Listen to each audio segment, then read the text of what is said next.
Gracias a todos los que se han conectado hoy, digamos que no son ni de la cátedra, ni por ahí no son de la carrera, y por ahí no son de la facultad ni de la universidad.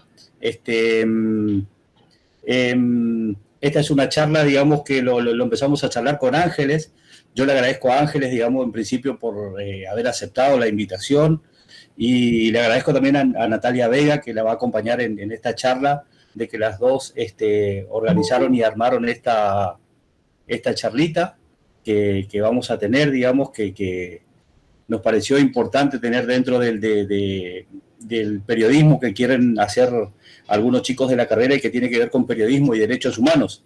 Creo yo por ahí que es una cuestión como muy nueva, digamos, o sea, por suerte nosotros conocemos gente que está en este ámbito y que puede darnos una mejor visión o mostrarnos mejor las cosas, cómo trabajar desde el periodismo, digamos, estas cuestiones que tienen que ver con el derecho humano, digamos. Nosotros la tenemos a Ángel en la carrera como docente, y entonces me pareció que ella podía ser alguien o sea, me parecía la persona indicada para trabajar esta charla. Y también la convocó, digamos, a alguien que ya todavía es una alumna nuestra, digamos, no podemos decir que es una exalumna, pero ya no cursa más y que está en situación de tesis, que es Natalia Vega, que también es una realizadora y que trabaja en el contexto de encierro, un trabajo, digamos, es bastante duro muchas veces por las cuestiones de ingresar a esos lugares, digamos, de encierro. Se suele complicar un poco la cosa, digamos, pero ellos siempre logran con tiempo y con paciencia, digamos, llegar sobre todo a los que están ahí privados de su libertad. Bueno, yo las voy a presentar a las dos disertantes, y después van a quedar ellas con ustedes y vamos a tener las dos disertaciones, y después vamos a tener una ronda de preguntas, diálogo, como lo quieran manejarlo ahí tanto Natalia como Ángeles. Bueno, Ángeles Daveta trabajó en distintos medios de prensa, actualmente se desempeña como docente en la Facultad de Comunicación Social y en la Facultad de Artes y Ciencias de la Cultura. Coordina talleres y actividades de comunicación vinculadas a la Red de Derechos Humanos y al colectivo solidario en contextos de encierro en el colectivo Yajá Porá. Junto a otras organizaciones sociales, viene trabajando en equipos de investigación vinculados a la participación social y a la producción de hábitat. Y Natalia Vega es tesista en la licenciatura en Comunicación Social, técnica en periodismo, se desempeñó en distintos roles, en más de 12 producciones audiovisuales, cortos, series de TV, largometrajes. Dirigió durante talleres de realización audiovisual y otros lenguajes comunicacionales en la unidad 1. Algunos de los trabajos resultantes de esos talleres participaron en festivales de cines de Corrientes, Chaco, Misiones, Córdoba y Buenos Aires. Fueron proyectados también en la UNE, en la UBA y en la cárcel de Devoto, entre otros lugares. Obtuvo premios en 2 festivales de cine y uno de ellos, El Sueño del Guachino, obtuvo un reconocimiento internacional. Obtuvo en 2018 el premio UNE de las letras jóvenes en la categoría guión de cortometraje, y desde 2019 coordina el espacio de mujeres latinoamericanas Melissa Guarín en el Festival de Cine Rural que se realiza en Bellavista. Bueno, con ustedes Ángeles Daveta y Natalia Vega. Bueno, gracias Darío. Gracias también a Nati por haber aceptado la propuesta de compartir este espacio, y gracias a las compañeras fundamentalmente de la Red de Derechos Humanos, con las cuales en realidad se nutren algunas de las reflexiones que queremos compartir acá. Cuando Darío invitaba a este espacio vinculado a las actividades por el Día del Periodista, bueno, hacíamos la aclaración que nuestro trabajo, tanto en el caso de Nati como en el mío, no está directamente vinculado al trabajo en los medios de comunicación, pero nos parecía así una oportunidad interesante para poder intercambiar algunos pareceres en relación a las dimensiones de la comunicación y los derechos humanos. Cuando cuando hablamos, voy a poner a ver, para compartir la pantalla, a ver si la tecnología nos lo permite.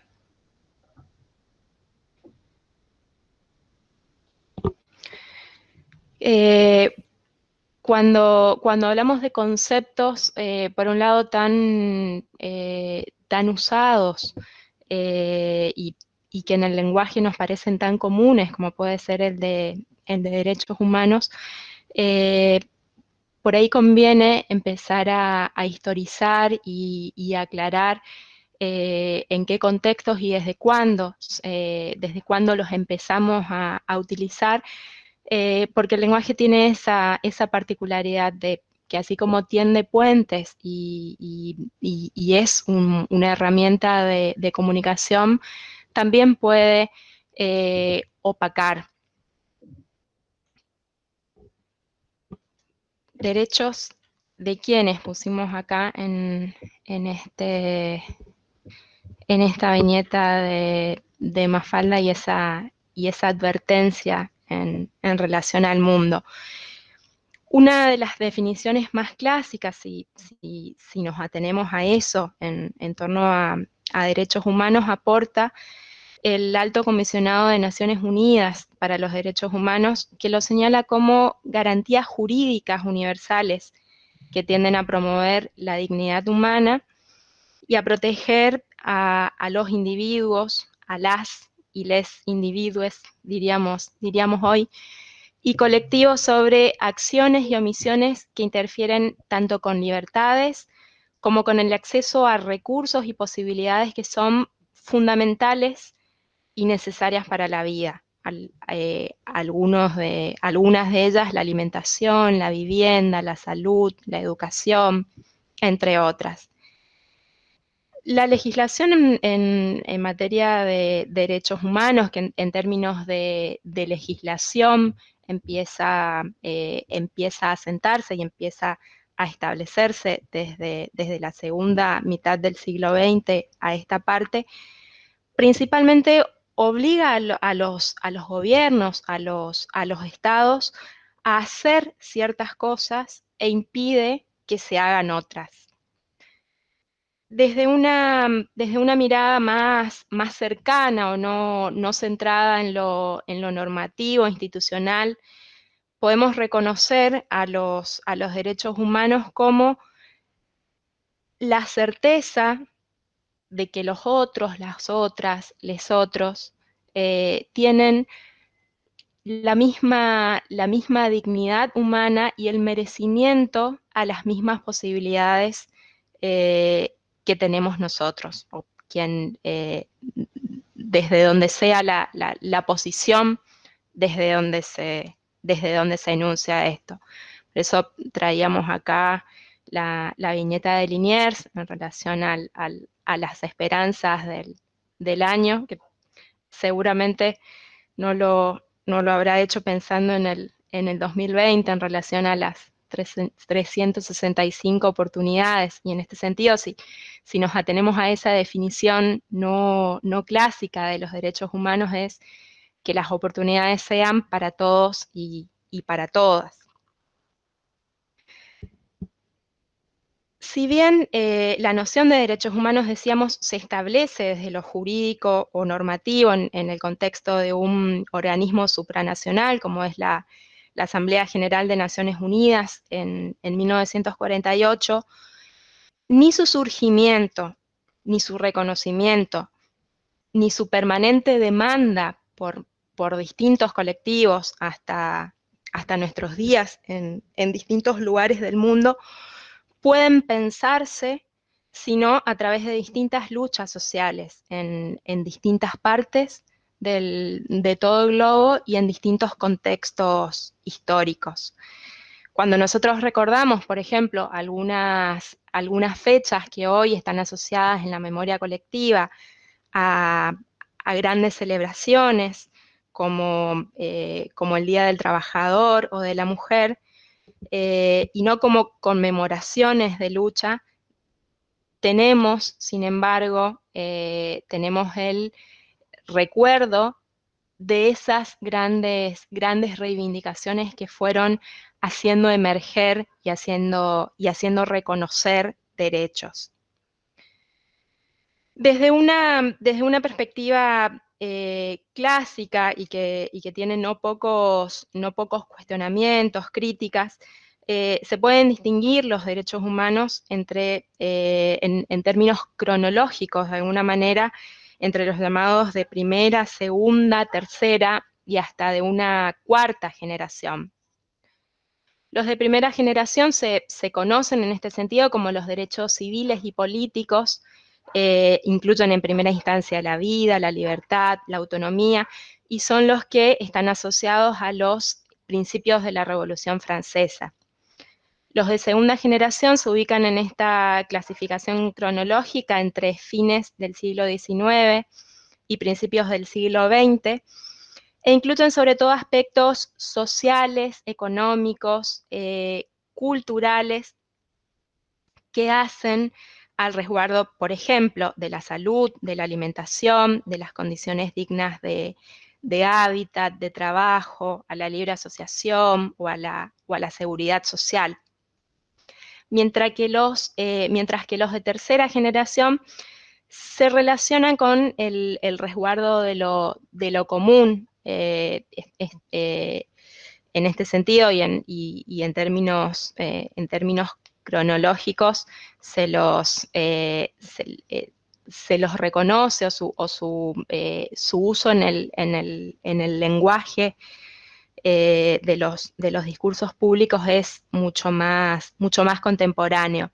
En este sentido, se reconocen el derecho a un ambiente sano, el derecho a la paz de los pueblos.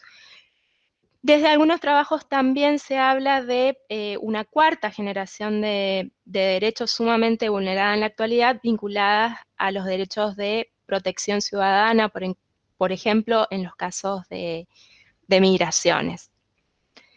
Decíamos, esta clasificación tiene consideraciones que señalan que, por ejemplo, no puede establecerse un orden cronológico en el reconocimiento de derechos, ya que, por ejemplo, se reconoce un mismo año, 1966, como punto de partida de la regulación de los mismos a partir de su incorporación efectiva a los tratados internacionales. Además, también estas críticas anotan que la diferenciación contradice uno de los principios o características centrales de los derechos humanos en cuanto tales, que tiene que ver con el principio de integralidad o interdependencia, que garantiza que no puede favorecerse el goce de algunos derechos por sobre otros. Si hablamos de estas características que distinguen a los derechos humanos, hablamos, además de la integralidad, hablamos también de la universalidad en torno a los derechos. Si partimos, por ejemplo, en un contexto más cercano, de pensar cómo fueron surgiendo reivindicaciones de derechos en Argentina, en Latinoamérica, establecemos una asociación casi directa entre la reivindicación de derechos humanos y sus vulneraciones por parte del terrorismo de Estado, representada las demandas, sobre todo en las luchas de madres y abuelas de Plazo de Mayo, y el correlato de este tipo de organizaciones a lo largo y ancho del país, entre los que están incluidas nuestras provincias, Corrientes y Chaco. Pero si tenemos en cuenta una visión general en torno a la demanda de derechos, podemos reconocer un espectro tanto territorial como temático, como histórico, mucho más amplio, con una trayectoria mucho más extensa.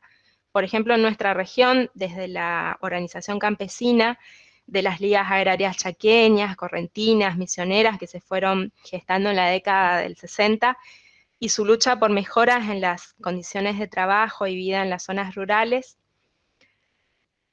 Desde ahí hasta el trabajo de organizaciones y grupos de familiares de víctimas de violencia institucional y sus demandas ante el accionar represivo de las fuerzas policiales desde la recomposición de la democracia y hasta la actualidad. Bien, hasta acá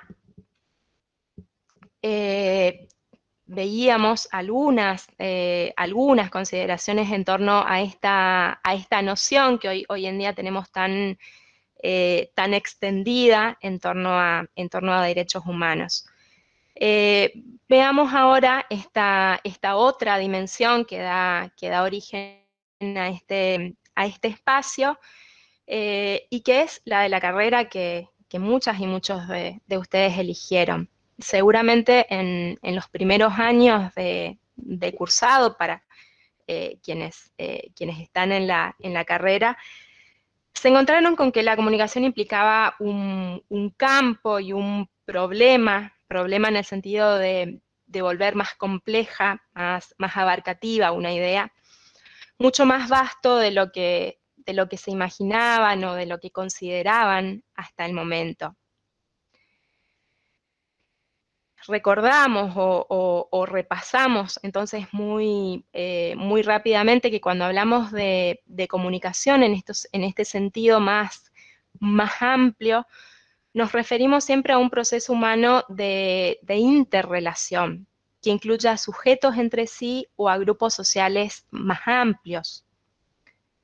Esa interrelación casi siempre está atravesada por asimetrías, por desigualdades, por diferentes posibilidades, tanto de acceso, de recursos, de medios, como de capacidades.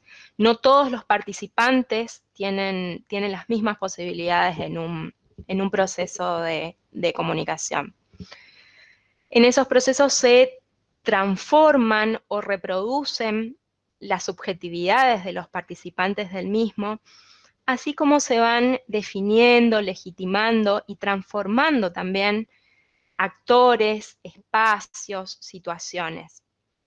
La comunicación se conforma entonces en palabras de Jorge Huergo, un comunicador y docente de la Universidad Nacional de La Plata, como un territorio de tejido común armado por ese estar junto con otros, que está configurado por memorias, por luchas, por proyectos. Significa un encuentro y una reconstrucción permanente de sentidos, de núcleos arquetípicos y de utopías, decía Huergo, quien falleció ya hace unos años. Estos espacios de encuentro y de construcción y de transformación común, al estar atravesada la comunicación por grandes asimetrías, no son espacios de encuentro armónico, sino que son espacios que en general se caracterizan por el conflicto. Y en estos modos de entender la comunicación de una manera un poco más amplia, es que no podemos escindir su comprensión o no dejar de entenderla como un derecho humano y a la vez como una dimensión que puede contribuir a posibilitar estos derechos. Y esto lo ponemos entre comillas, esto de poder ayudar a posibilitar otros derechos, para no entenderla también necesariamente como una, en términos funcionales, digamos, como una herramienta para, pero que sí marca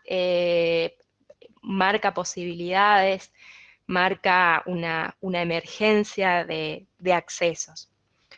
En un trabajo que probablemente muchos y muchas de ustedes leyeron en la cátedra de Teorías de la Comunicación 2, un trabajo de Teresita Vargas y Natalia Zapata del año 2012, se alude a esta relación entre comunicación y derechos humanos, complejizando la idea o la noción de que solamente cuando hablamos de derecho a la comunicación nos estamos refiriendo o a libertad de expresión o a protección de fuentes por parte de quienes informan, o al acceso a la información. Vargas y Zapata toman una definición de Sally Burch, directora ejecutiva en ese momento de la Asociación Latinoamericana de Comunicación, que enmarcaba al derecho a la comunicación como un derecho paraguas o un derecho que contiene de alguna manera a otros ya reconocidos y que constituye el inicio del reconocimiento de otros derechos, como por ejemplo el acceso a la expresión a través de los medios de comunicación social y tecnologías, pero que también abarca la gobernanza democrática de los recursos tecnológicos y los medios de difusión, y el reconocimiento y protección de bienes públicos de información y conocimiento, además, y mayores garantías de privacidad en las comunicaciones y en los datos personales.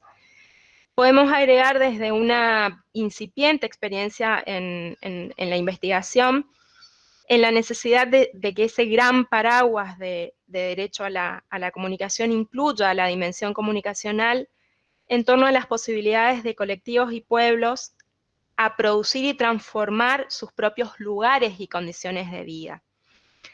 Lo importante que en este sentido es la participación colectiva en procesos democráticos sobre cómo se organizan recursos, por ejemplo, y lugares en el barrio o en la ciudad.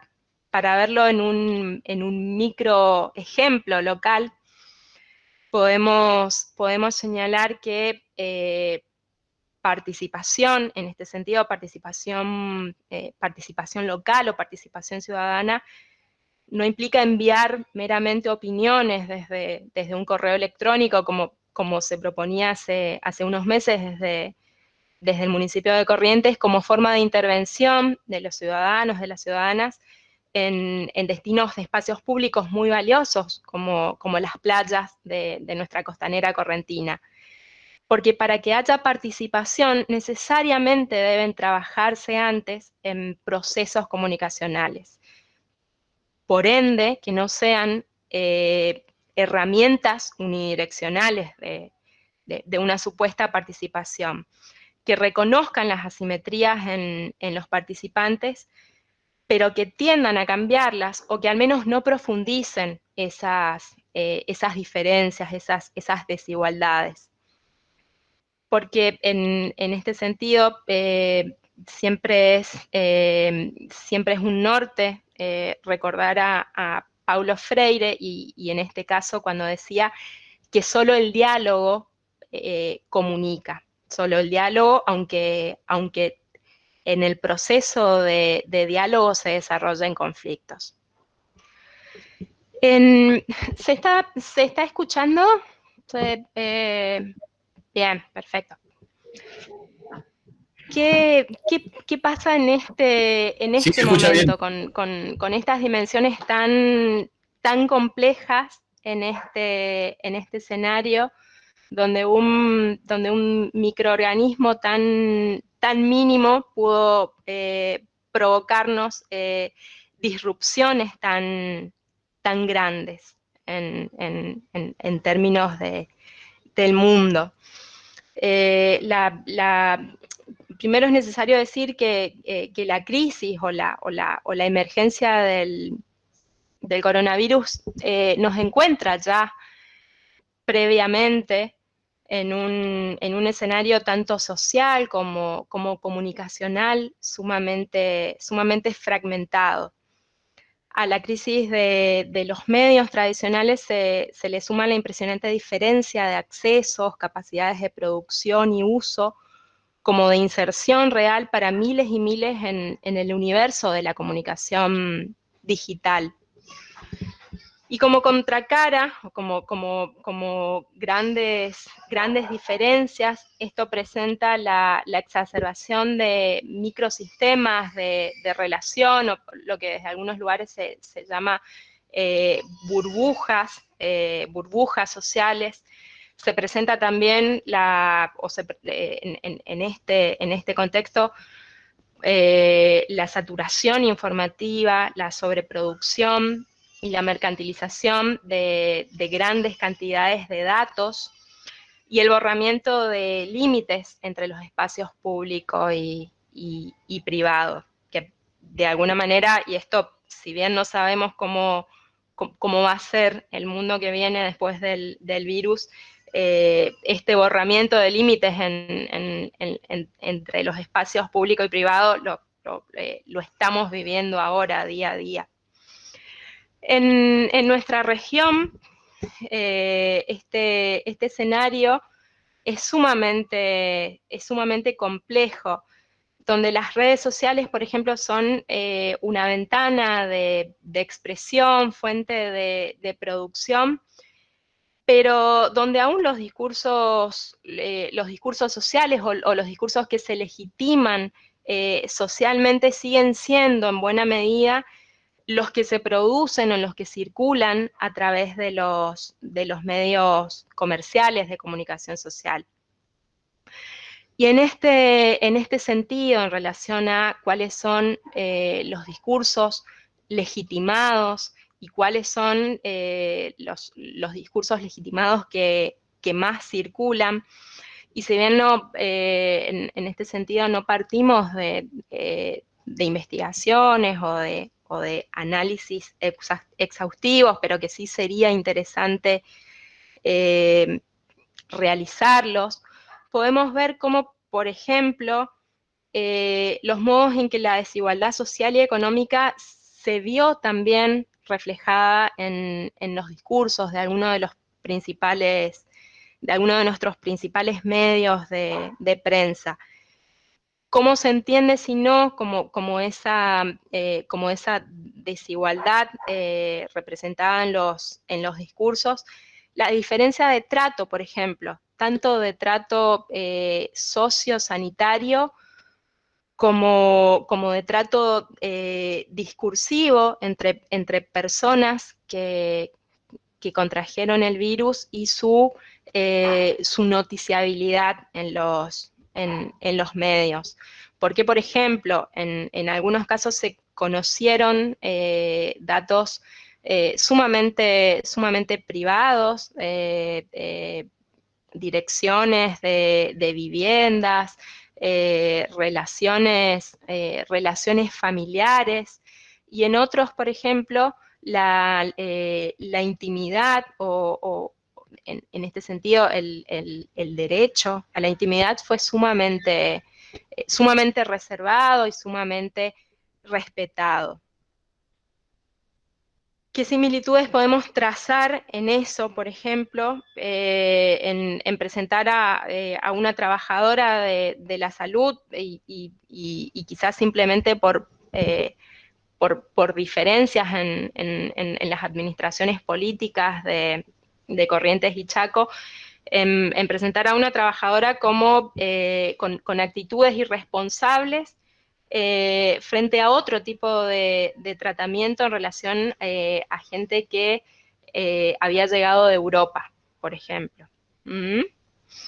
Y cómo esto se expresa en los discursos, pero también en las políticas públicas, como por ejemplo, tanto en Corrientes como Resistencia, se cerraron barrios periféricos y hubo un tratamiento sumamente distinto en zonas centrales o en zonas residenciales de la ciudad.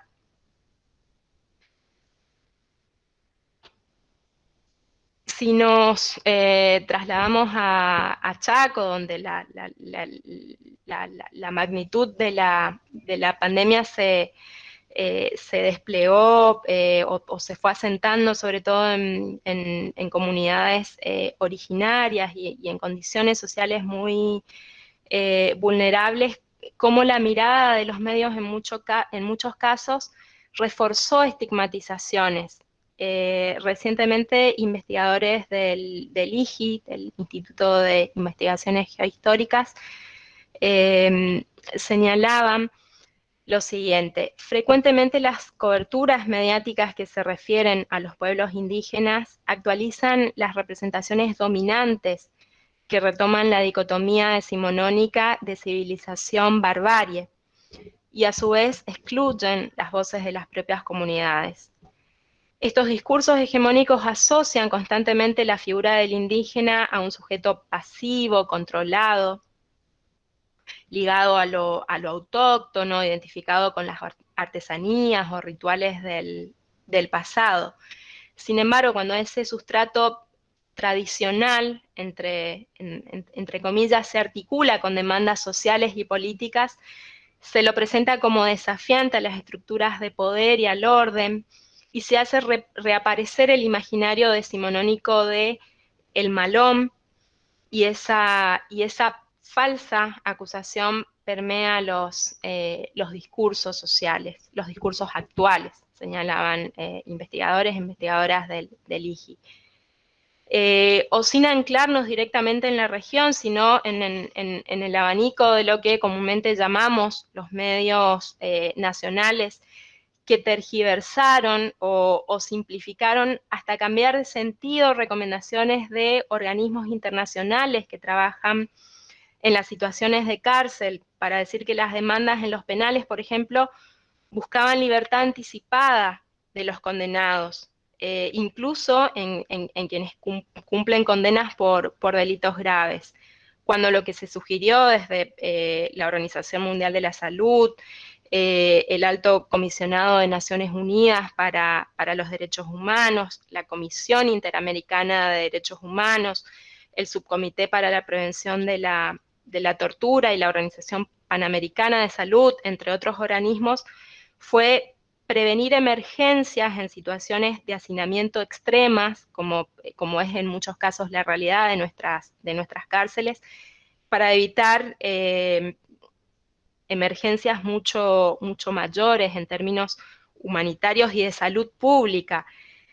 Pero a partir de cuestiones o de medidas muy puntuales, como por ejemplo la revisión de prisiones preventivas, que es el caso de la gente que está presa pero sin condena, o el tratamiento de libertades asistidas y condicionales, que ese tipo de libertades solo se dan cuando ya falta muy poquito para que se cumplan las condenas definitivas. O, por ejemplo, también entre las recomendaciones, las prisiones domiciliarias en el caso de personas de riesgo y cuando los delitos fueran menores o no representaran un riesgo eventual para terceros el cumplimiento de la condena en contextos domiciliarios. Cómo esto, desde muchos discursos, se simplificó al hartazgo y se empezó a reproducir como que el tema o las demandas en cuestión eran las libertades anticipadas.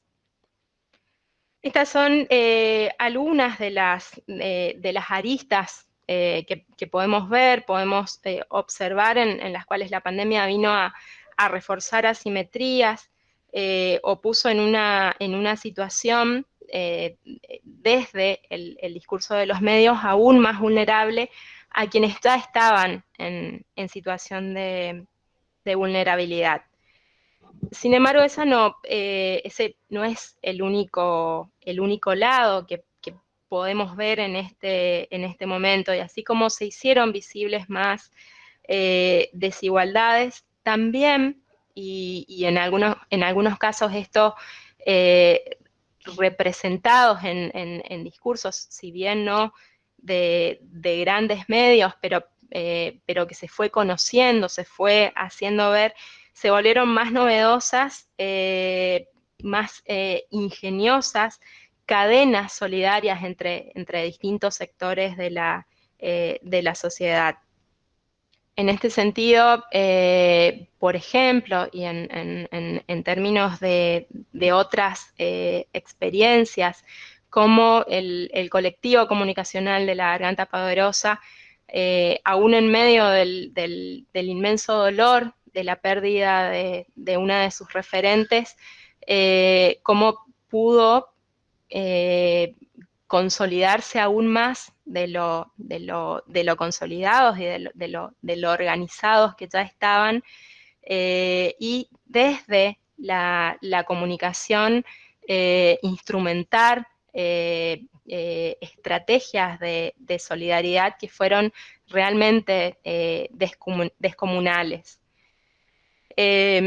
En Corrientes y Resistencia hay una experiencia en el sentido de mostrar otras voces, mostrar otras agendas en torno a cómo vivimos la emergencia, cómo vivimos la cuarentena, que en este caso no tiene que ver con comunicadores o periodistas, sino que viene de un colectivo, una organización que nuclea fundamentalmente a arquitectos y arquitectas, por ejemplo. Es el colectivo Turba. Veo si puedo compartir otra vez la pantalla.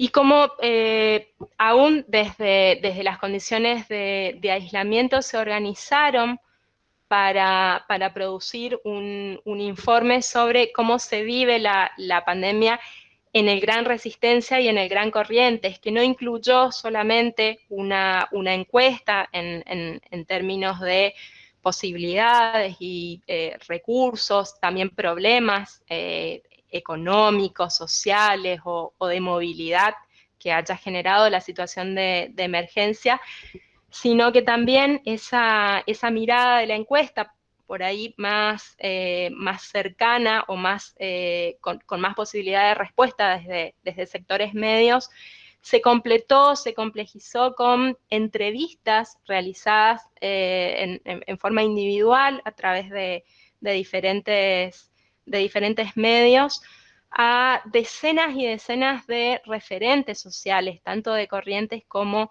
de Resistencia, que de alguna manera ofrecieron una mirada y un abanico de situaciones sumamente rico en términos de orientación social sobre cuáles son las principales problemáticas que atravesamos durante la emergencia,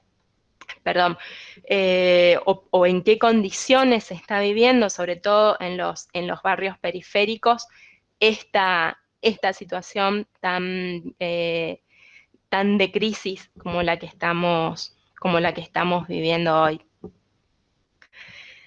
Bien, no me quiero extender mucho más, ya le doy la palabra a Nati, que en este sentido nos va a hablar en torno al ejercicio propiamente dicho de el derecho a la comunicación en situaciones de contexto de encierro. Solamente una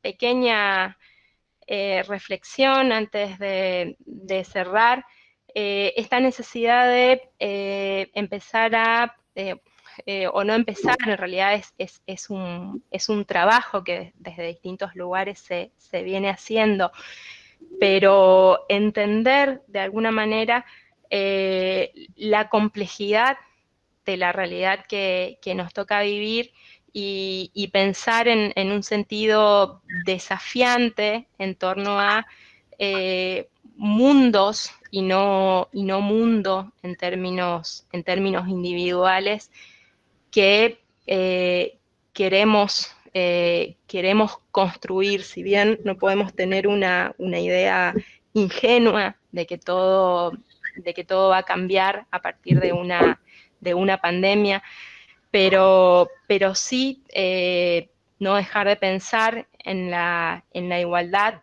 pero la igualdad sobre la base del respeto a las diferencias, que pueda ser posible en mundos plurales que vayamos construyendo. Quizá esa complejidad hay que pensar en nociones en las que el cuidado colectivo de la vida, de la sociedad, de la naturaleza, se entienda y se exprese más allá de aspectos normativos o incluso hasta de derechos, por más derechos humanos que sean. Y por fuera también de los grandes ideales de desarrollo, de progreso, que de alguna manera nos fueron encorsetando desde el surgimiento de la modernidad y que vemos cada día más resquebrajados.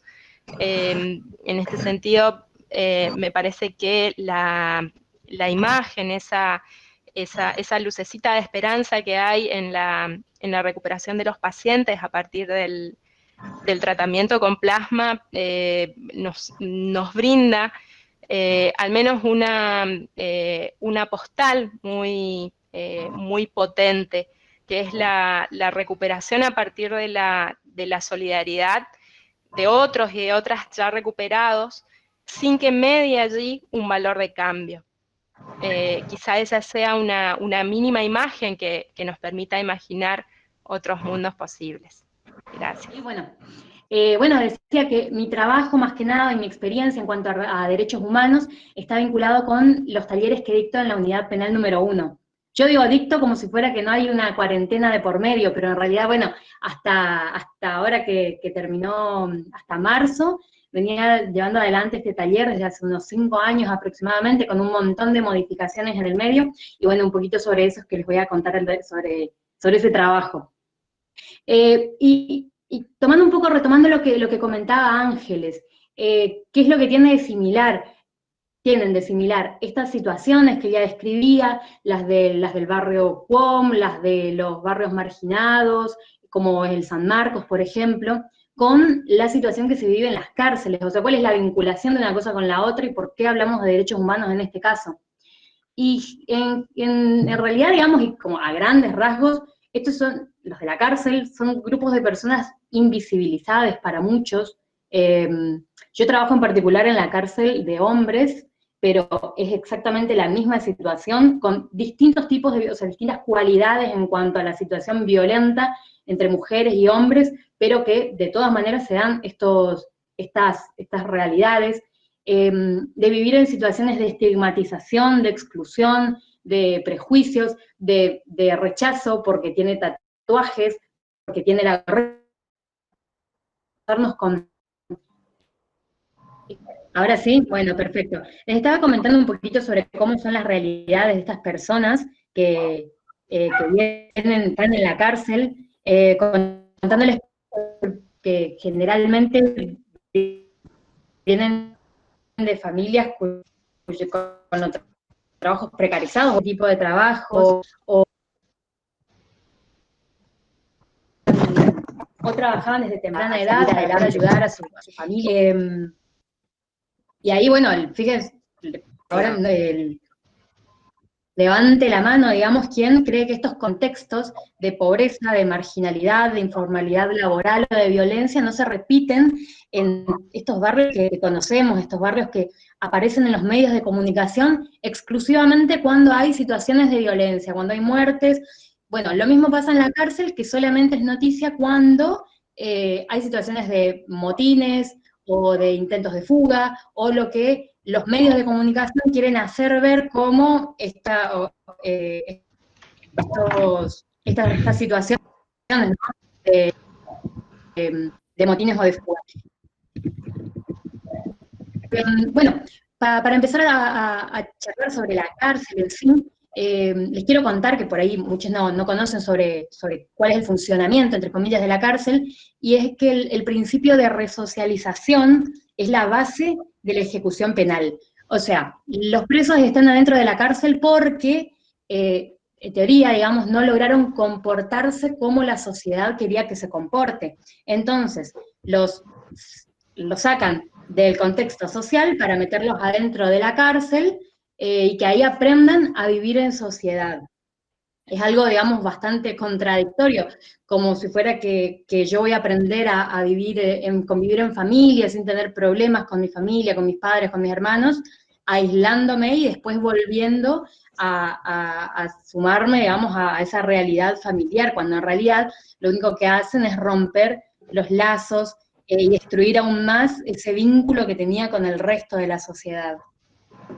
Y es que la condena penal lo que hace es debilitar estos lazos de comunicación que las personas tienen habitualmente con el resto de la sociedad.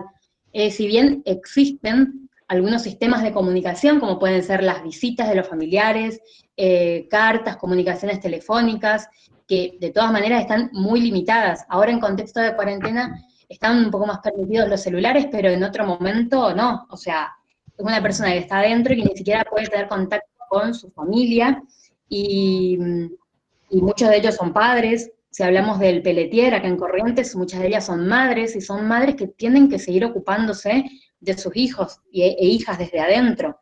O sea, es esa la situación de violencia que se maneja.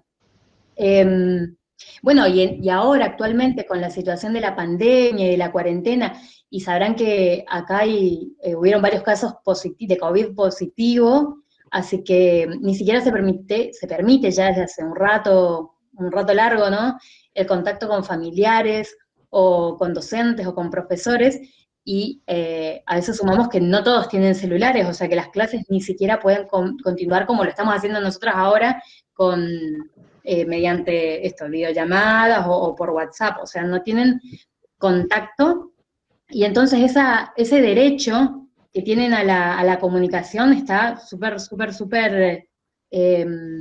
limitado, ¿no?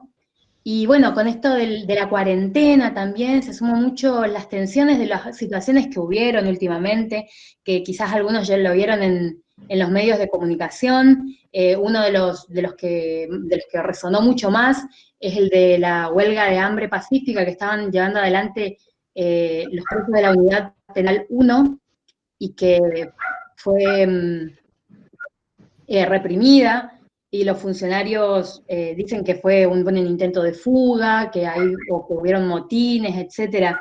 Pero bueno, quienes estamos en contacto con la gente que trabaja ahí, que vive ahí, sabemos que era una situación de huelga de hambre pacífica, y bueno, en esa situación muere Kevin, un chico que es quizás menor que todas las personas que estamos ahora en la videollamada. O sea, para darse una idea, y que, como entre paréntesis, ¿no?, estaba acusado ahí encarcelado por haber robado un celular. Si yo les digo ahora, en este momento, miren el celular que tienen arriba de la mesa, o con el que están haciendo la videollamada, pueden quizás dimensionar lo que vale la vida de una persona. Este chico, después, bueno, la muerte de este pibe fue disfrazada por los funcionarios y por los medios de comunicación, que siempre son cómplices de la versión oficial, como si fuera un intento de fuga. Y eso, la condena de él, que era por el robo de un celular, que es igual al que tenemos acá arriba de la mesa. Bueno, les cuento un poco sobre el trabajo que hacemos nosotras, porque somos casi todas mujeres, de la Red de Derechos Humanos, junto con el colectivo de presos Yajá Porá. Y hablamos de presos porque no solamente están privados de su libertad, están presos porque están privados de muchísimas otras libertades, como la que mencioné ahora, el acceso a la salud, o el acceso a la educación. Y hablando de acceso a la educación, nosotras consideramos y estamos totalmente conscientes de que los procesos educativos y de comunicación son vehículos resocializadores, o sea, son la oportunidad que tienen quizás por primera vez en la vida, y lo hacen estando presos, a acceder a cosas que nosotros podemos acceder todo el tiempo, como es esto, la educación básica.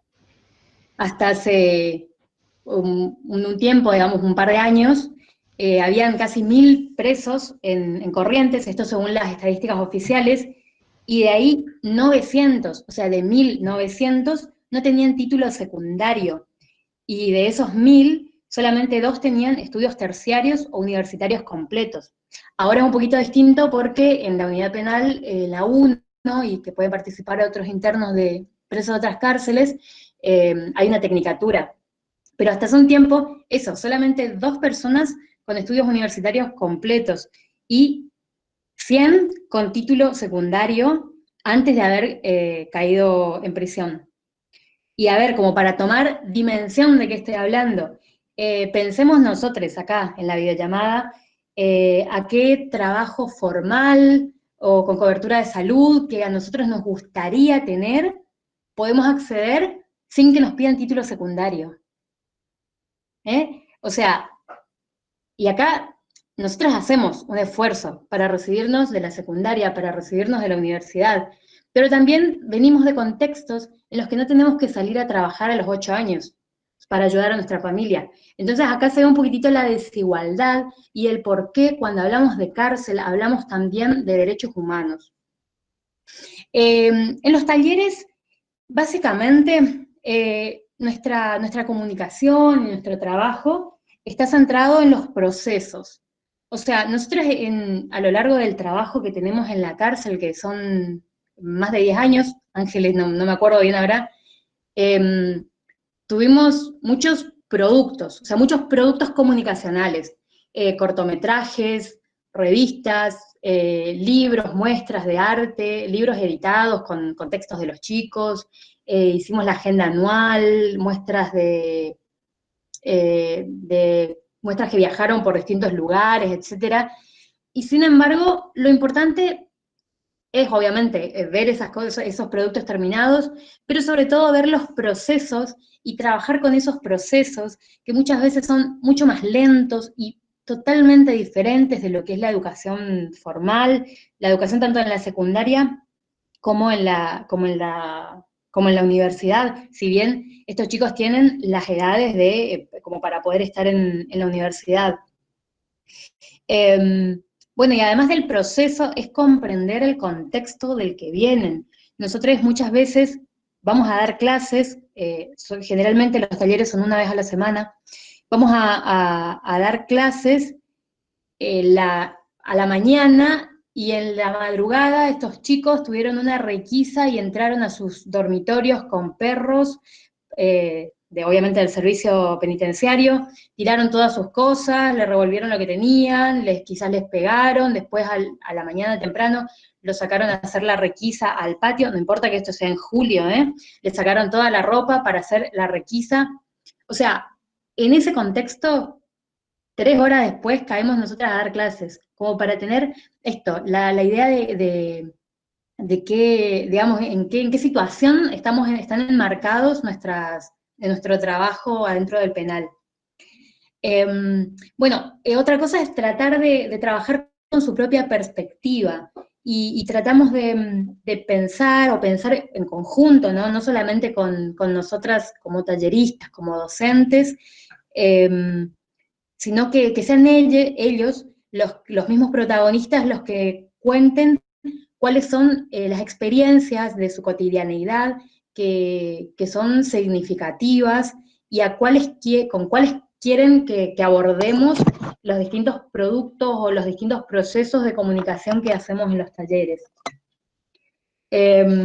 Bueno, de ahí tenemos distintos talleres. Ahora, antes de la pandemia, estábamos dando taller de cerámica, lo hacían unas compañeras que antes trabajaban en el Museo de la Memoria, también el taller de guaraní, y yo venía dando ya hace un par de años, después les cuento un poquito cómo fue el año a año, de talleres de lenguaje audiovisual o talleres de cortometrajes, que bueno, consiste en son una clase semanal de 2 horas generalmente, en la que planteamos actividades, conceptos, en los 3 de los 4 años que duró, el resultado final o el trabajo práctico final era un cortometraje.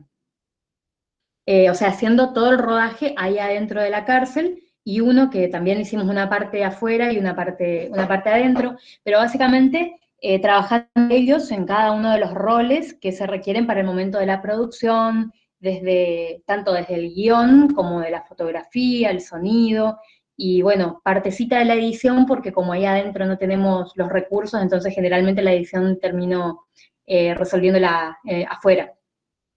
Bueno, en cuanto a qué contamos, siempre suelo arrancar, digamos, la propuesta de, bueno, hagamos algo, hagamos un corto, o hagamos un trabajo de audiovisual, preguntarles qué cosas muestran o qué cosas cuentan de ellos los medios de comunicación. Y siempre coincidimos en lo mismo. La cárcel es noticia, seguramente ustedes consideran lo mismo, coincidirán, es noticia cuando hay un motín, cuando hay un caso de COVID positivo, cuando hay un preso que reclamando por algún derecho que está vulnerado, está subido arriba del techo del penal y dice que se va a tirar, cuando hay huelgas de hambre. Nunca se ve lo positivo, nunca se ve que ahí adentro hay personas que sueñan, que piensan, que crean.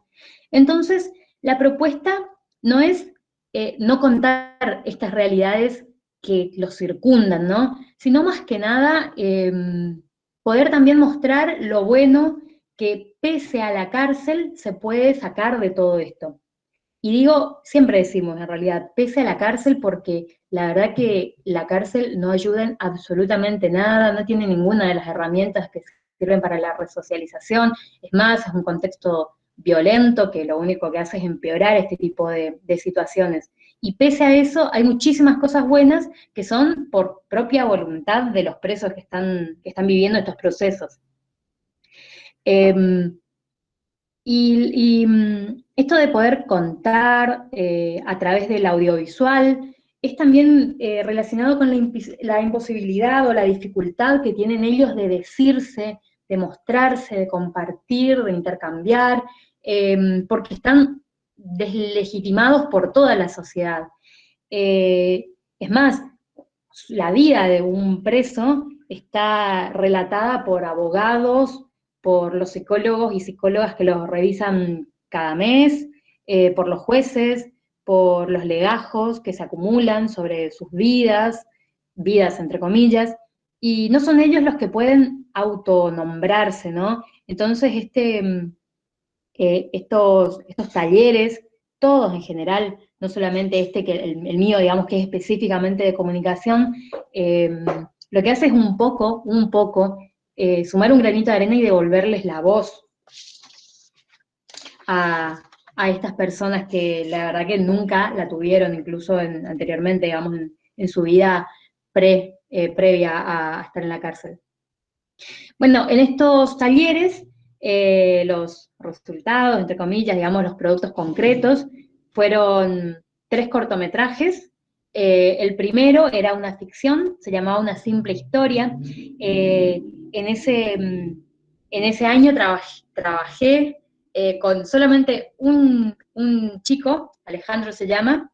En realidad él era como el estudiante oficial, y después se sumaban todos los pibes que por ahí se acercaban a participar, a hacer otras actividades adentro del taller, porque hacíamos talla y otras actividades artísticas y manuales. Mientras tanto sumaban, opinaban un poco sobre la historia del guión, que se fue modificando y resultó en un corto, que fue el primer corto que fue grabado por chicos ahí adentro.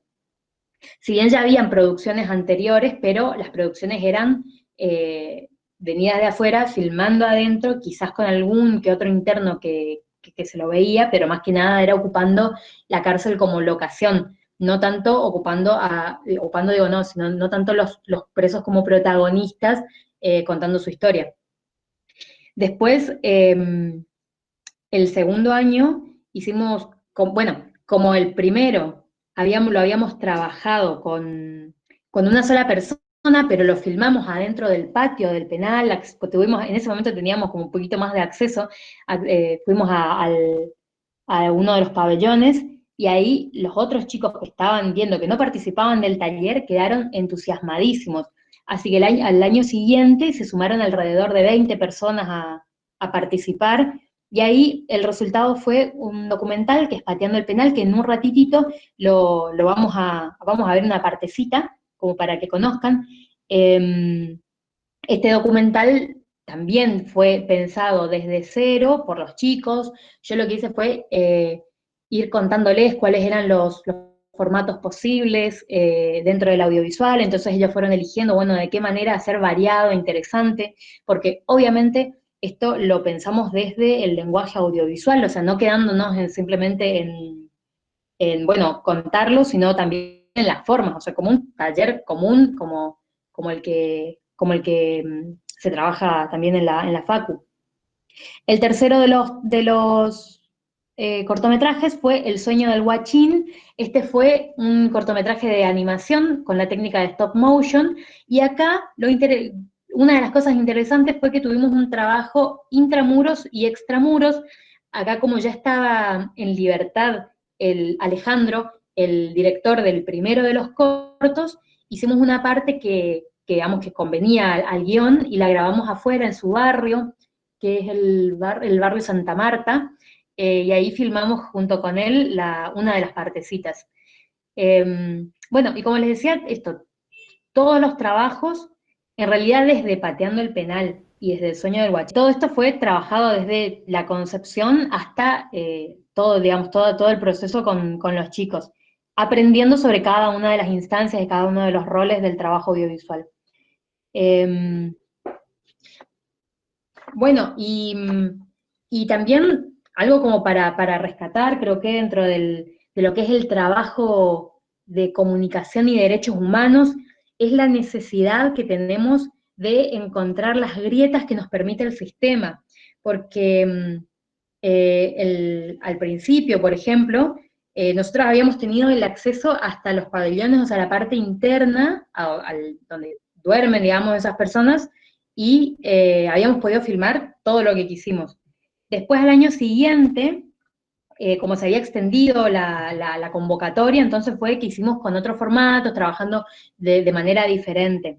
Y después, en el tercer año, ya como teníamos muchas complicaciones con el acceso de equipos, de cámaras especialmente, trabajamos con stop motion porque nos permitía hacerlo con el celular. Entonces, bueno, estaba de ir adaptando. El año pasado, como ya no permitían absolutamente para nada las cámaras, cambiamos completamente el rumbo y comenzamos con un taller de producción editorial. Hicimos una revista. Ahora este año nos permitieron cámara de nuevo, así que podíamos trabajarlo de nuevo audiovisualmente. Pero esto como para pensarlo también, que muchas veces nuestro trabajo de comunicación y derechos humanos va a necesitar una adaptación creativa e ir viendo cómo, entre comillas, no sé, burlamos al sistema para poder hacer que otras personas también accedan a sus derechos. Bueno, y ahora, no sé si está listo por ahí, les queremos compartir una partecita del corto Pateando el Penal. Ese también lo pueden buscar después si quieren en YouTube, está ahí para acceder, lo buscan como Pateando el Penal el cortometraje. Pero ahora vamos a ver unos minutitos para que vean un poquito de qué hablamos, y también acá en se muestra justamente el proceso de trabajo, tipo el detrás de cámara, además de lo que se ve por delante.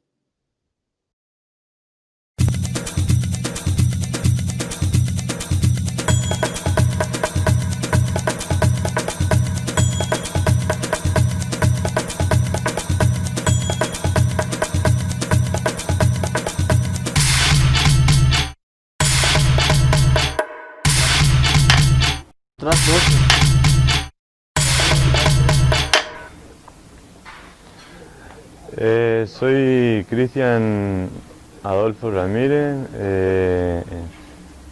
tengo 29 años, estoy detenido en la unidad penal número 1 de Corrientes hace 10 años. No tuve la oportunidad de que mis padres ni mi madre no me hayan hablado durante el periodo que tendría 14 años.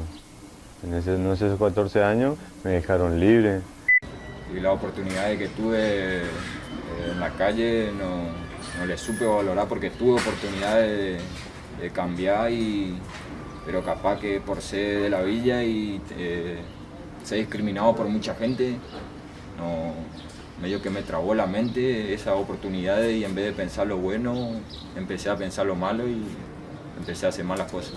Y bueno, la oportunidad que tuve y no la supe aprovechar realmente son las oportunidades que me dieron mi familia, el concepto que me dieron de trabajar, de estudiar, de aprender, y no lo supe aprovechar, no lo tomé en cuenta, digamos. Pero yo creo que esta es una sociedad que delinquen los gobernantes, delinquen los docentes que no enseñan y que debieran enseñar, delinque el médico que tiene que curar y no cura, en fin, es una sociedad donde todos, de una medida en una medida u otra, delinquimos. Ahora, el castigo de esto cae sobre la parte más débil, es decir, sobre las personas humildes, sobre los jóvenes, sobre los aborígenes, sobre las personas homosexuales, sobre los que piensan de manera distinta. Esos son los que pagan de alguna manera la diferencia social, ¿no? Mi vida acá adentro se define en 3 palabras: tristeza, confusión y esperanza. Pasado, presente y futuro. Estudiar, trabajar y aprender a leer. Aprender, experimentar, asumir. Trabajar, caminar y aprender. Paz, amor, libertad.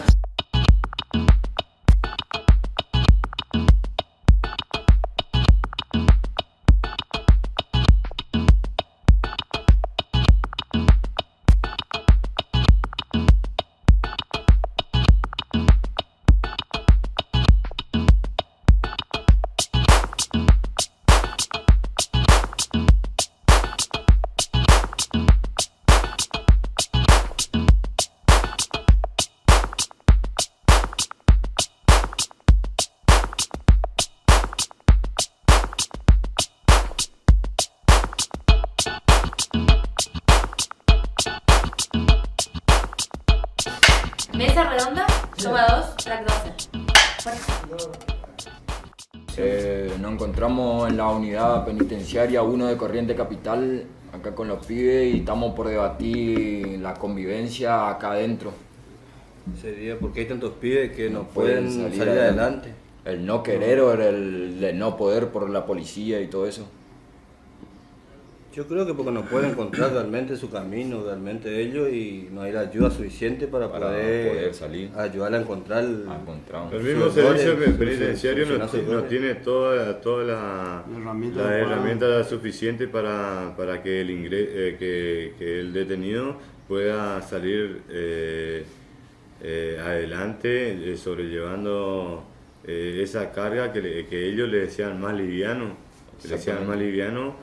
para que el preso se pueda desenvolver del día de mañana. Entonces, ¿qué le falta para que sea desigual? ¿Qué le falta para que sea?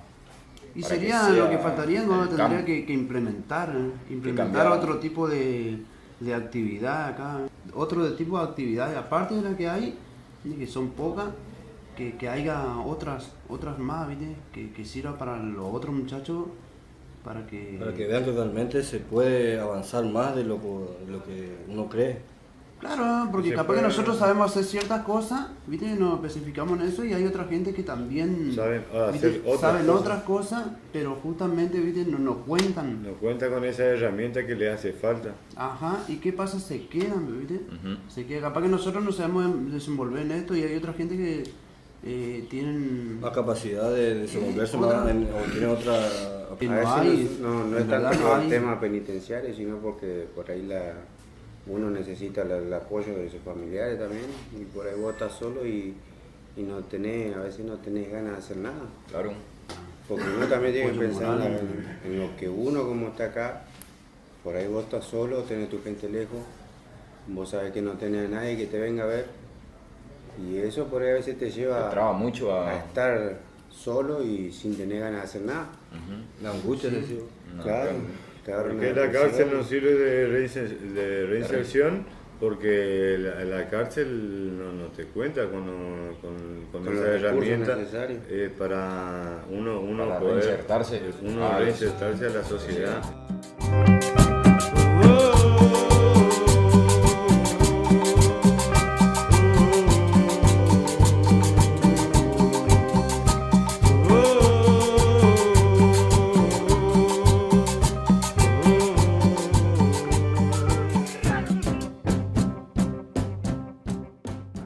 Muchas gracias.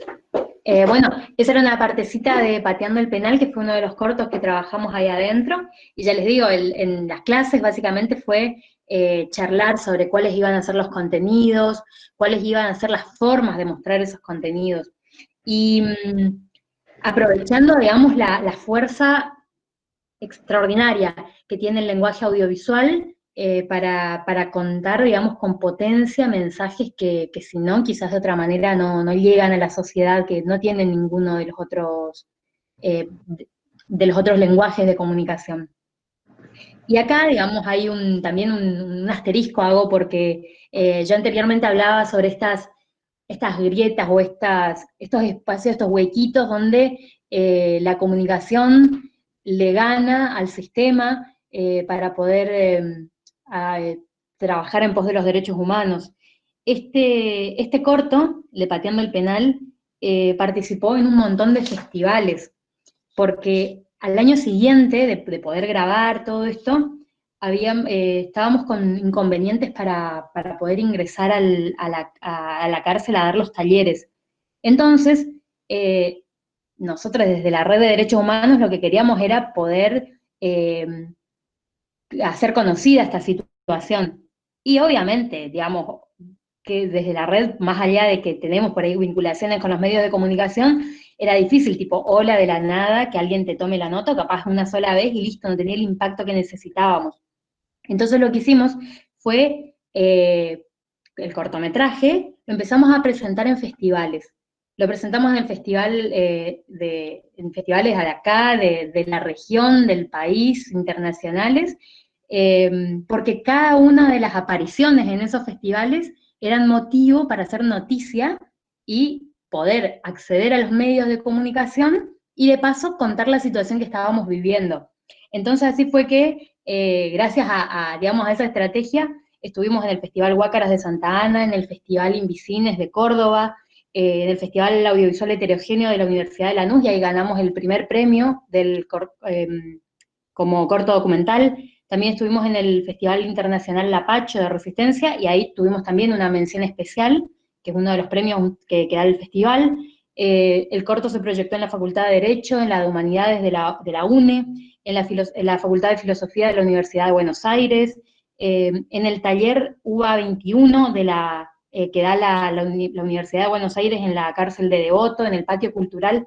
En fin, esa fue, digamos, nuestra excusa, la de estar participando en festivales con el corto, para aparecer en los medios de comunicación en ese entonces y poder contar la otra realidad que estábamos viviendo, de que no podíamos acceder ese año siguiente con los talleres.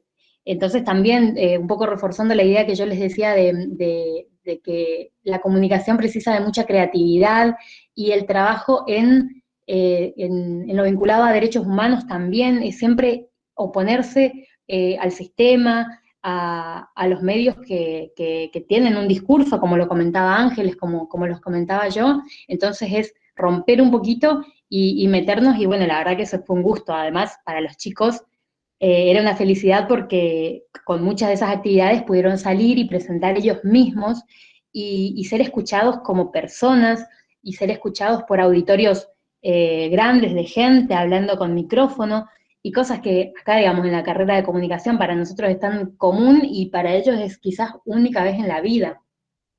Y bueno, como ya son las 21:06, creo que dentro de un ratito debería dejar el espacio para las preguntas. Quería cerrar con esto, de pensar por qué a nosotros nos corresponde ocuparnos de estas temáticas.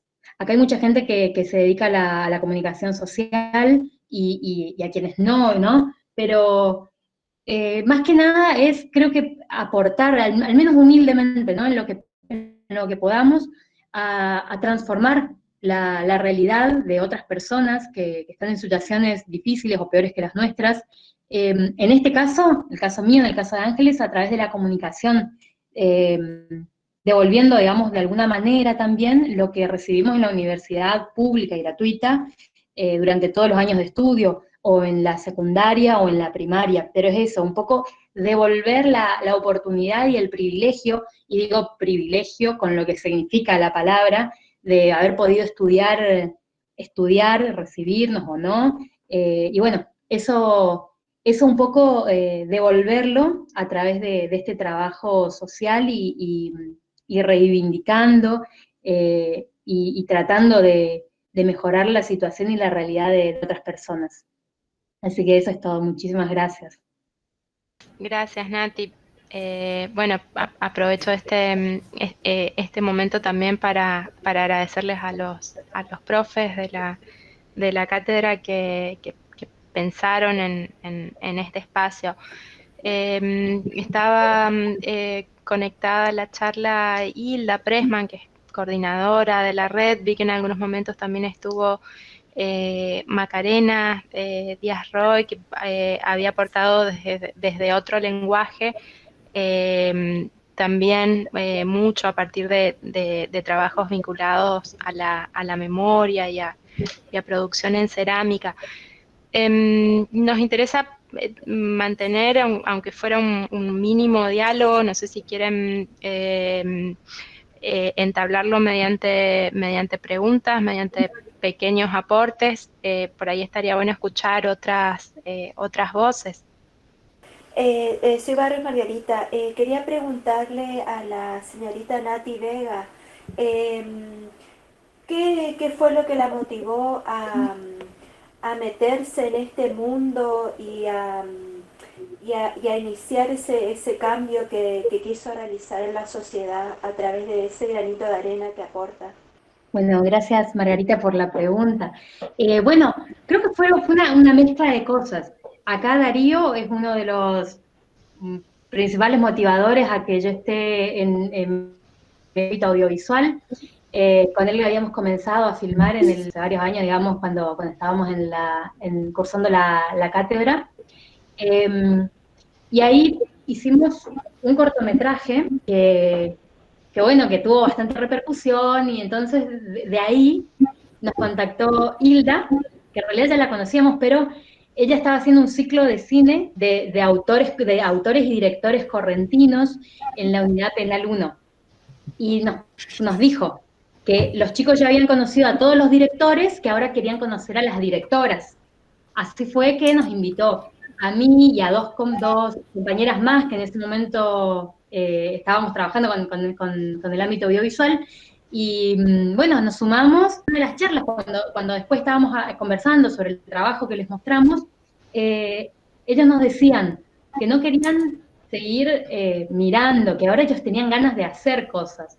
Y así fue, básicamente fue instancias de ellos, y a nosotros nos sorprendió muchísimo el respeto, las ganas de hacer ellos también, de poder expresarse que tenían, y fue ahí, el año siguiente comenzamos con un ciclo de cine, y recién el segundo año, ahí sí lo hice yo sola, me animé a hacer el taller. Uno de los chicos que decía que él también quería producir, no se sumó en el primer año, recién en el segundo, y es Jonathan, uno de los chicos que está ahí en la entrevista, uno que mueve mucho las manos, que aparte es muy espontáneo cuando habla. Bueno, y es eso, básicamente fue pedido de ellos, o sea, no fue una propuesta que nosotros vinimos a imponerla, sino más que nada fue algo que ellos tenían ganas de contar, digamos, de cuál era la realidad. Y de ahí quedó. Al año siguiente estaban reentusiasmados con filmar, así que bueno, de ahí quedó la vinculación, pero son de esas cosas, ¿no? El haber estado trabajando yo en audiovisual, esta propuesta, este abrir la jugada de Hilda, no solamente a los hombres que producen, sino también a las mujeres que producen, que eso es importantísimo, ¿no? Que que hasta ahora, digamos, las mujeres en el audiovisual estamos tratando de abrirnos nuestro espacio, poder también ocupar los roles que históricamente le correspondieron a los hombres, y después, bueno, el pedido de ellos mismos para poder producir y generar su propio contenido. Bueno, está abierta las rondas de preguntas, ya sea si quieren habilitar sus micrófonos o también está el chat a los que no se animen a hablar. Así que aprovechemos que está Nati, aprovechemos que está Ángeles y preguntemos. Más que preguntas específicas, yo les quiero agradecer, digamos, por, o sea, al profe por organizar esto y a Nati y a la profe por, Ángeles por brindarnos su tiempo, digamos. De las dos como que me llevo cosas importantes. Nati, yo estuve en la clase de teoría 2 en las que vos fuiste el año pasado. De hecho, nosotros estábamos cursando, entonces un poco de esto que pudiste profundizar hoy ya lo habíamos conocido, entonces fue una linda manera de darle continuidad a ese espacio de escucha que tuvimos el año pasado. Y nada, como que me quedo mucho con esta cuestión de la, si se quiere, multidimensionalidad, de pensar desde dónde y quiénes pueden hablar de derechos humanos, porque pienso que en la carrera tenemos muchas oportunidades de pensar a los periodistas como profesionales de la comunicación, pero también en esto de quiénes hablan y cómo se habla de derechos humanos. Es re importante como el aporte de quien pueda, desde el lugar, digamos, que sea, pienso en esto de que la profe Ángeles traje a colación lo del colectivo Turba, que yo conocía, digamos, y tuve la oportunidad de mirar ese informe. Y hace poco un grupo de licenciados y de estudiantes de la carrera de Relaciones Laborales de nuestra universidad habilitaron también como un espacio de comunicación que se llama Puentes. Se abrieron redes, digamos, para ir, como tienen también este interés de trabajar lo que es derechos humanos o las problemáticas sociales que por ahí están fuera de la agenda, como se estuvo hablando en toda esta hora. Y ahí es otro lugar, ¿no? Tal vez no son periodistas o profesionales, entre comillas, de la comunicación, pero todos tienen algo para decir y todos tienen algo para aportar. Y un poco de todo lo que pudieron compartir es lo que me queda, ¿no? Y pienso en lo que nos habíamos planteado nosotros como productora para trabajar derechos humanos, es entender esto, ¿no? De que son muchos los actores sociales de los que nos podemos nutrir nosotros para aprender de ellos, para escuchar o tal vez para entrevistar, para traer a visibilidad sus voces, ¿no? De que hay tantos trabajos en tantos ámbitos diferentes que no, bueno, como decían, no tienen lugar en la agenda pública, digamos, sobre todo la cuestión de las cárceles, Nati, porque los organismos de derechos humanos acá en Corrientes estaban alertando antes de que salieran los contagios, más de 20 contagios en las cárceles, un mes antes ya estaban avisando que eso iba a pasar, y el día que sucedió lo de los 23 casos de la población carcelaria, del penal número 1, ese mismo día el gobernador estaba anunciando los respiradores producidos acá en la región, pero eso nunca tuvo lugar en la palabra oficial, digamos, nunca hubo un anuncio, una tratativa, entonces ahí ya hay una invisibilización y obviamente la complejidad de los medios locales, sobre todo los gráficos, de como todos reciben pauta publicitaria, no hay lugar ni espacio, entonces son otros colectivos de comunicación emergentes, profesionales o no, del periodismo, que es necesario que tomen voz, y nosotros nos gustaría como productora un poco o hablar también nosotros de esos temas, o poder dar más visibilidad a esas voces y a todos estos trabajadores de los derechos humanos que ya hay en la región, digamos. Entonces nada, como muy agradecida de poder escuchar a sus experiencias y reafirmar la necesidad, ¿no? de poder producir contenido fuera de la agenda mediática. Gracias, Iriel. Bueno, por mi parte lo mismo, más que nada agradecer, la verdad, que creo que es muy importante que tengamos estos espacios de debate o de conversación, más bien donde se hablan de estas realidades y que como equipo es lo que tenemos en mira, como dice Iriel, nosotros somos Volten con Iriel, Sol y Gonzalo, actualmente, y bueno, también veíamos justamente lo que anunció Iriel, ese cuando salieron el tema de los contagiados del penal, fue nos indignamos un montón porque sabíamos que hace un montón se venía hablando, digamos, de cuál iba a ser la situación de las personas en situación de encierro, y decíamos, ¿cómo puede ser que se tuvo que llegar a esta instancia en la que hay un montón de personas contagiadas y que además no se limita solo a la población carcelaria, sino que es un peligro inminente para toda la sociedad, para todos, y que no podía dejar de ser una tratativa en la cual se cubra este tipo de reclamos.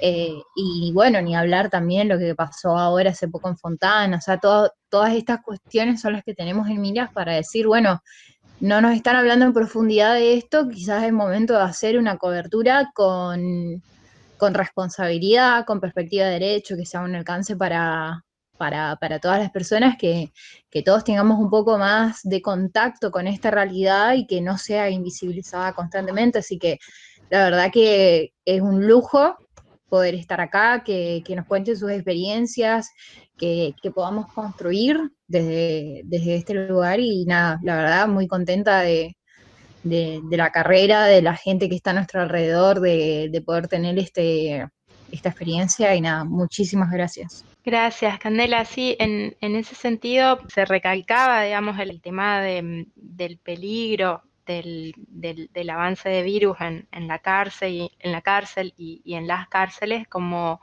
un tema y como un problema de salud pública. Claro, totalmente. O sea, no sé por qué la gente se reduce a pensarlo como, bueno, personas que porque están en la cárcel merecen o tienen que pasar por esta situación y vivirla, tener que enfrentarla, y que haya como cierta complicidad en algún punto, porque yo creo que el hecho de que los medios no lo hayan tratado adecuadamente hace también a la complicidad, hace que suene correcto que estas personas padezcan de esta situación de salud y esté bien, y en realidad también hay o sea, un problema de salud para toda una comunidad, digamos, no es bueno que se expanda en ningún lado. Entonces, nada, eso la verdad que aberrante. Sí, no, además ahí se vuelve a la pregunta, ¿no?, que la profe Ángeles planteó ni bien inició su exposición, de los derechos humanos, pero ¿para quiénes, no? Entonces me parece que es una pregunta que a nosotros, a reflexión, digamos, con todo lo que tenemos oportunidad de escuchar, es la pregunta de derechos humanos, pero ¿para quiénes? Es algo que nos tiene que guiar a nosotros en la cuestión del contenido, digamos, para la productora. Y también pienso como en la extensión del concepto de democracia, de participación. Me resonaba esta cuestión de la clasificación de derechos, porque decía derechos y sus críticas, o sea, clasificación de derechos y sus críticas. Porque si son los derechos como primarios, los de la libertad, los de la igualdad, también es, bueno, pero ¿para quiénes?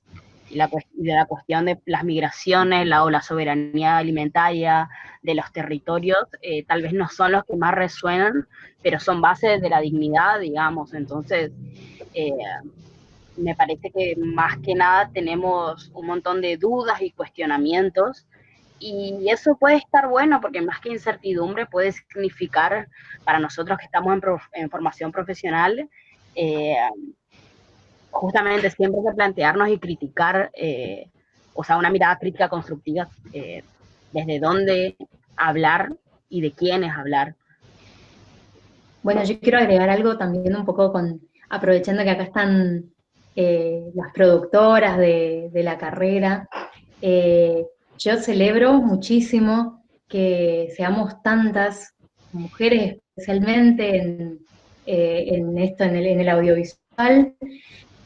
Me falta muchísimas mujeres que hagan la pelea por los espacios, en este ámbito, y por eso me alegro un montón de que estén acá, bueno, las chicas que hablaron, pero también un montón de las otras pibas que están acá también presentes.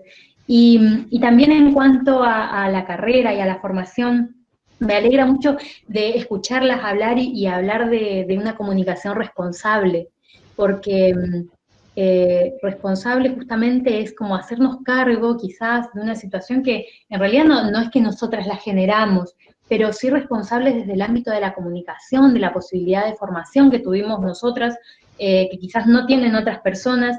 Entonces eso, encararlo sabiendo que nosotros también somos en parte responsables de que estas herramientas que adquirimos les sirvan a otras personas. Y como decía recién Iriel, me parece, esto de plantear dudas, perdón, no sé el nombre, pero no me acuerdo si era Cande o vos, de que este tipo de cosas nos planteen dudas, nos generen preguntas que no nos lleven a la incertidumbre, es decir, tipo, hola, está todo mal, sino más que nada que motoricen un montón de cosas, como por ejemplo, bueno, ahora, como lo comentaba, en el contenido de la productora, o quienes tengan un portal, bueno, que alguna de las notas que hacen, que producen, tenga que ver con esto también. Así que, bueno, celebro y las invito también a eso, a vivir con creatividad y con esperanza el trabajo en comunicación y derechos humanos. Bueno, mil gracias y esperamos, la verdad, poder generar el contenido que deseamos. La verdad que estamos entusiasmadas con todo esto, así que esperamos como, bueno, por lo menos cumplir con un par de notas, con un par de coberturas, poder llegar a algo interesante, y si no, bueno, en otro momento será, pero el entusiasmo está. Qué bueno que motorice cosas. Sí, totalmente, la verdad que por suerte también, o sea, era algo que hablábamos con el profe Darío, que nosotras como equipo ya venimos trabajando hace un tiempo, y después está también el hecho de que, bueno, Gonzalo y yo estudiamos Derecho, aparte Comunicación, y que con Sol y Iriel siempre pudimos seguir una misma línea de comprensión. Ellas ahora, por ejemplo, están cursando la materia de Derecho y están súper entusiasmadas, se familiarizan muy bien con el material, entonces eso también es muy bueno porque hay una complementariedad y un trabajo en equipo que nos hace conocernos, y que todos tenemos, la verdad que somos bastante intensos, así que estamos como muy manija todo el tiempo, así que bueno, nada, ojalá que se pueda demostrar eso después un poquito y que salgan cosas lindas. Qué raro comunicadoras manija intensa, me suena muy extraño. No sé por qué no me sorprende en realidad. Totalmente, pero bueno. Yo no sé, la vi que se conectó por ahí hoy Hilda, yo no sé si sigue conectada. Por ahí si quiere decir algunas palabritas aprovechando este espacio. No sé si está todavía. Sí, estoy. Gracias. No, la verdad que escuchaba atentamente, me encantó la charla, me encantó esta última parte de debate, el interés de las chicas. La verdad que siempre ha sido para la Red de Derechos Humanos un semillero la carrera de comunicación social. Hemos tenido la suerte de poder en múltiples oportunidades y con distintos docentes, no solamente con Darío, con distintos docentes, poder generar un intercambio, poder interactuar, o sea, de alguna manera nosotros, y digo nosotros, y cuando digo nosotros, incluyo en el nosotros a los amigos y amigas que tenemos privados de su libertad y que comparten espacios comunes. Hemos tenido la suerte de poder interactuar más de una vez con los medios precisamente por esta cuota de sensibilidad, de inquietud, de no conformismo en el mejor de los sentidos que encontramos en quienes abrazan la comunicación con un compromiso de esto, de dar la voz al otro. En relación con lo que se hace y hicimos en todos estos años en el penal, la verdad que tengo las mejores voceras ahí en la carrera, así que no tengo demasiado para decir.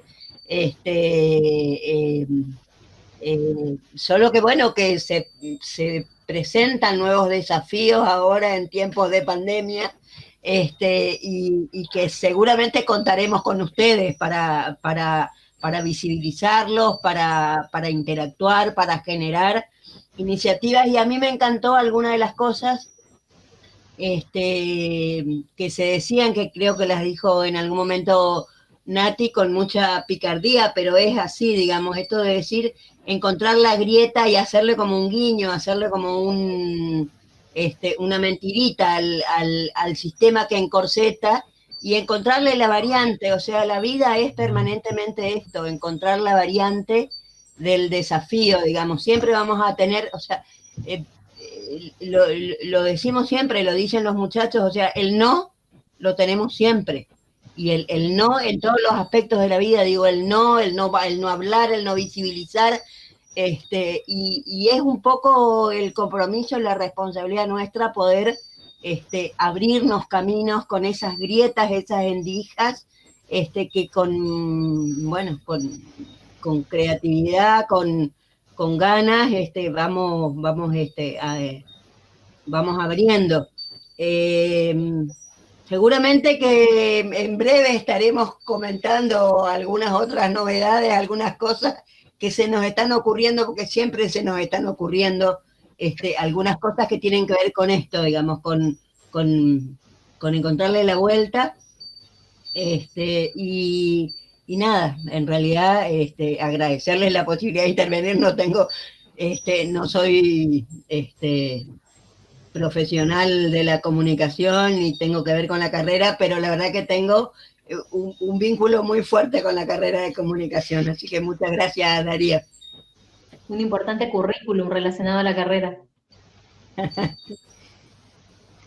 Muchas gracias, Hilda. Sé que muchos de los chicos que trabajan en esta línea de derechos humanos siempre te tienen como referencia, así que creo que tu vínculo es demasiado grande con la carrera y no te puedes escapar de nosotros.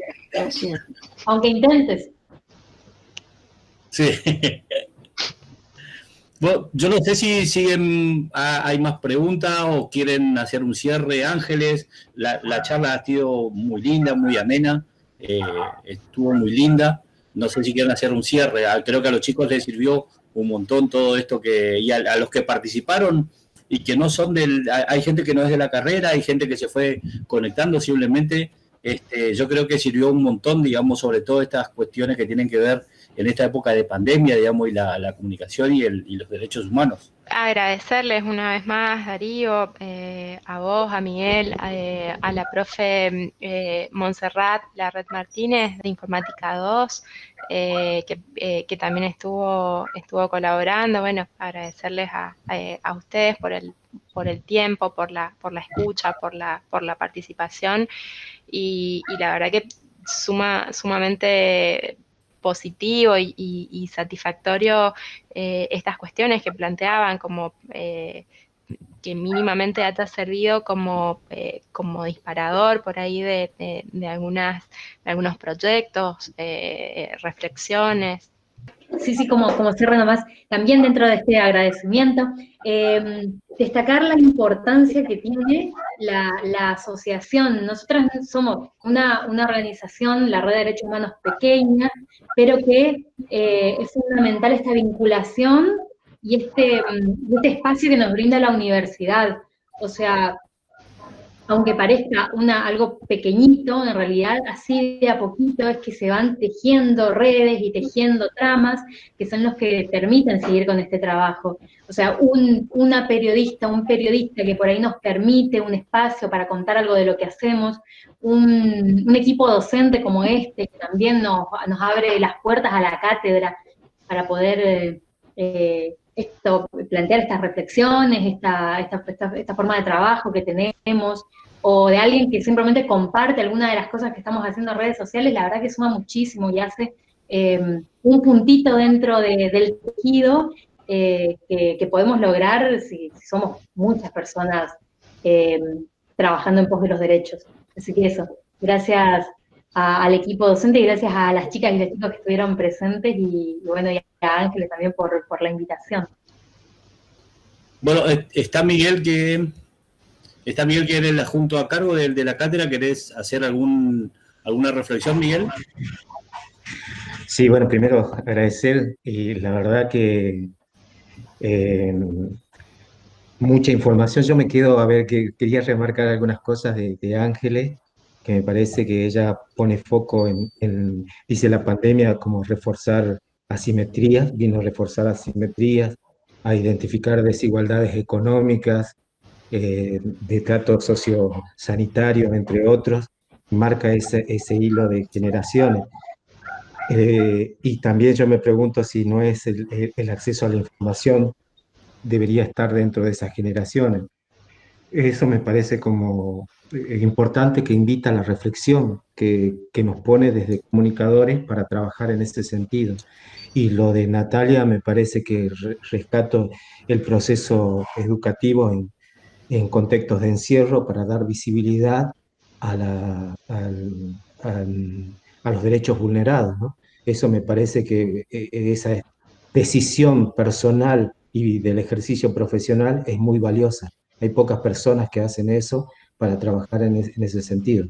Y bueno, y remarco la participación de los aportes que hicieron las alumnas que bueno, me alegra en ese sentido que puedan incorporar y tengan compromiso para desarrollar y trabajar en este sector, que hay escasas personas dedicadas a los sectores vulnerables, lamentablemente, que trabajen por hacer visibles sus derechos. Simplemente eso, y una vez más agradecer a Natalia, a Ángeles, bueno, a todo el equipo ahí que está trabajando.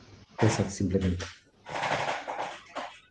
Yo quiero agradecer de nuevo a Ángeles, a Natalia, por estas charlas que nos dieron, a toda la gente que han participado en esta charla, a los alumnos que se prendieron. No era obligatorio la charla y hubo un interés. Así que muchísimas gracias. Quiero agradecer también a la profesora Montserrat, que nos está ayudando, digamos, estos días en estas distintas charlas que estamos haciendo.